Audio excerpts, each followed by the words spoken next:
Welcome to the Capital Exchange. I'm Steve Wilbur, Managing Director at Allen Capital Group. And I'm Travis Portwood, Chief Investment Officer with Allen Capital Group.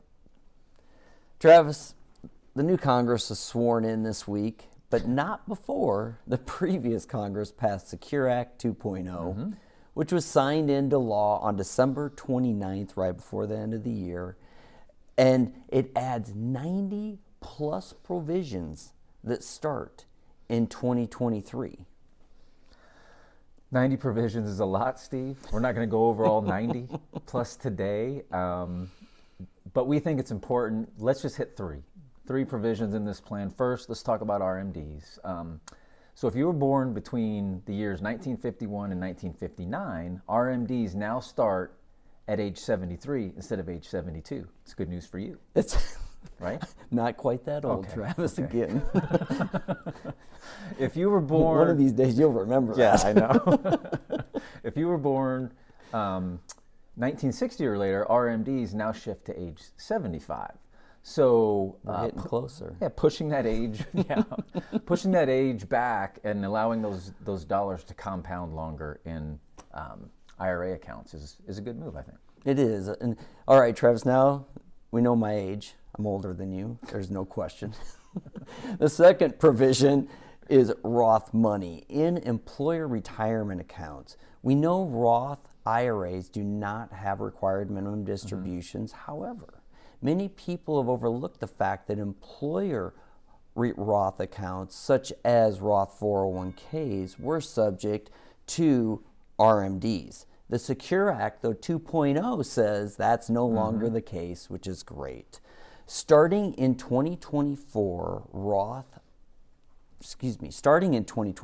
required minimum distributions in Roth 401ks are no longer required. That is going to level the playing field between an employer plan Roth dollars and Roth IRA dollars, which makes sense to align those two fronts, I think.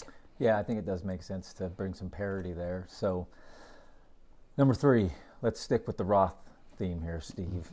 Beginning in 2024, some individuals may have the ability to move money from 529 plans to Roth IRAs, but there are a number of conditions to consider before you're going to be able to do this. So let's go over a few. You mean government has a lot of conditions attached? Yeah, there's 90 some odd provisions in this bill, and each provision has its own provisions, I'm sure. So, that's right. So first, when you're considering, making that move, the Roth IRA receiving the funds from the 529 must be in the name of the 529 plan beneficiary. So for example, I can't take money out of my daughter Morgan's 529 and roll it into my Roth. It's got to be her Roth. So you have one for me? Not for you, Steve. For me? Can't be for you, unless you have a 529 plan hanging out there. I'm shocked I'm not too old. I lobbed that up for you. You didn't even take it. Next, the 529 must have been maintained for at least 15 years or longer. You can't just open a 529 and then immediately move it to a Roth.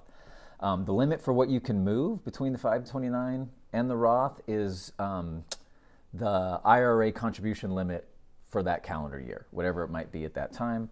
And then the maximum that you're going to be able to move for your lifetime from a 529 to the Roth, as it stands in this bill right now, is $35,000 total. Yeah. So a little more flexibility there if you don't use all your 529 money. But again, we just kind of scratched the surface here, Steve. We talked about three in a 90 plus provision bill. There's plenty more we can go over, but we'll start off with three. We just don't want to put people to sleep in this one, do we? No, and we could with the 95 other provisions, but yeah. So this has been great, Travis. I look forward to it next week. Look forward to it as well.